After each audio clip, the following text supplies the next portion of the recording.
ప్రతిపక్షంలో ఉండగా కుటుంబ పాలనకు ఆ పార్టీ అధినేత వ్యతిరేకం అన్నారు.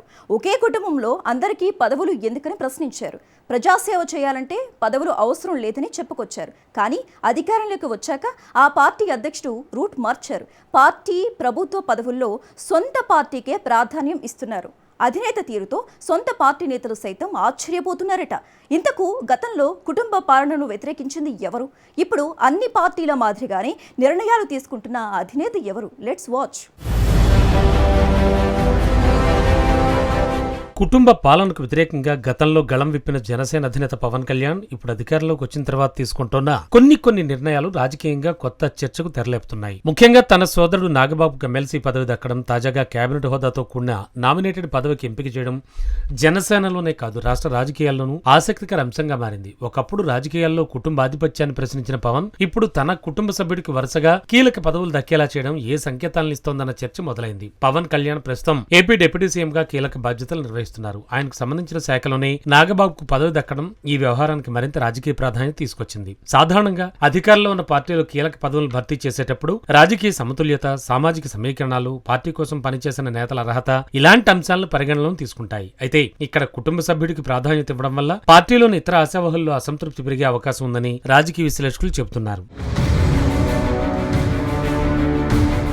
నాగబాబుకి ప్రమోషన్ కేవలం ఒక పదవికి సంబంధించిన వ్యవహారంగా కాకుండా జనసేన భవిష్యత్ రాజకీయ స్వరూపానికి సంబంధించిన ప్రశ్నగా కూడా చూడాల్సి ఉంటుందని రాజకీయ విశ్లేషకులు భావిస్తున్నారు. పార్టీ ప్రతిపక్షంలో ఉన్నప్పుడు కుటుంబ రాజకీయాలను విమర్శించడం ఒక రాజకీయ ఆయుధంగా పనిచేస్తుంది. కానీ అధికారంలోకి వచ్చిన తర్వాత అదే పార్టీ నాయకత్వం కుటుంబ సభ్యులకు పదవులు కేటాయిస్తే ప్రత్యర్థి పార్టీలకు విమర్శించేందుకు బలమైన అంశం లభిస్తుంది. జనసేన విషయంలో కూడా అదే పరిస్థితి కనిపిస్తోందన్న అభిప్రాయం రాజకీయ వర్గాల్లో వ్యక్తమవుతోంది. మరోవైపు నాగబాబు విషయంలో జనసేన వర్గాల నుంచి భిన్నమైన వాదన కూడా ఉంది.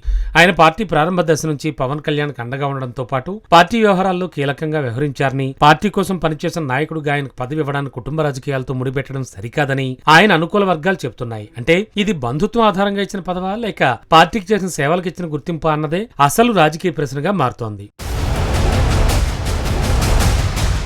జనసేనలో పవన్ కళ్యాణ్ తర్వాత ప్రభావం చూపగలిగే నాయకులు చాలా మందే ఉన్నారు. పార్టీ కోసం కష్టపడ్డ సీనియర్ నేతలు, కార్యకర్తలు, వివిధ సామాజిక వర్గాలకు చెందిన నాయకులు పదవుల కోసం ఎదురు చూస్తున్నారు. ఇలాంటి సమయంలో వరుసగా కుటుంబ సభ్యుడికే ప్రాధాన్యత కనిపిస్తే పార్టీ కేడర్లో మనకు అవకాశం ఎప్పుడు అనే భావన పెరిగే ప్రమాదం ఉందన్న అభిప్రాయం పొలిటికల్ సర్కిల్స్ లో వ్యక్తం అవుతోంది. అధికారంలోకి వచ్చిన పార్టీ కేవలం ప్రభుత్వాన్ని నడపడమే మాత్రమే కాకుండా పార్టీ అంతర్గత సమతుల్యతను కాపాడడం కూడా అంతే ముఖ్యమని గుర్తు చేస్తున్నారు. ముఖ్యంగా జనసేన రాజకీయ బలం, సామాజిక న్యాయం, మార్పు, అవినీతి వ్యతిరేకత, ప్రత్యామ్నాయ రాజకీయాల వంటి అంశాల చుట్టూ నిర్మితమైంది. ఈ నేపథ్యంలో పదవుల పంపకంలో సామాజిక ప్రాతినిధ్యం ఎంతవరకు కనిపిస్తోందనేది కూడా కీలకంగా మారుతుందని అంటున్నారు. కుటుంబ సభ్యుడికి పదవి ఇవ్వడంపై మాత్రమే కాకుండా మిగిలిన వర్గాలకు, పార్టీ కోసం పనిచేసిన నాయకులకు ఎలాంటి ప్రాధాన్యత ఇస్తున్నారన్న దానిపైనే జనసేన రాజకీయ ప్రతిష్ట ఆధారపడి ఉంటుందని రాజకీయ విశ్లేషకులు అంటున్నారు. రాజకీయంగా చూస్తే నాగబాబుకు పదవి ఇవ్వడం వల్ల పవన్ కళ్యాణ్ కు తక్షణం పార్టీ నిర్వహణలో ఒక నమ్మకమైన వ్యక్తి లభించే అవకాశం ఉంది. కానీ దీర్ఘకాలంలో మాత్రం దీనికి రాజకీయ మూల్యం ఉండొచ్చన్న వాదన కూడా ఉంది. కుటుంబ సభ్యులపై ఆధారపడడం పెరిగిందన్న అభిప్రాయం బలపడితే జనసేన ఇతర పార్టీలకు భిన్నంగా చూపించే పవన్ ప్రయత్నానికి ఇబ్బందిగా మారవచ్చని పొలిటికల్ అనలిస్టులు చెబుతున్నారు. ముఖ్యంగా వైసీపీ వంటి ప్రత్యర్థి పార్టీల ఈ అంశాన్ని రాజకీయంగా విస్తృతంగా ప్రచారం చేసే అవకాశం ఉంటుందనే వాదన వినబడుతోంది.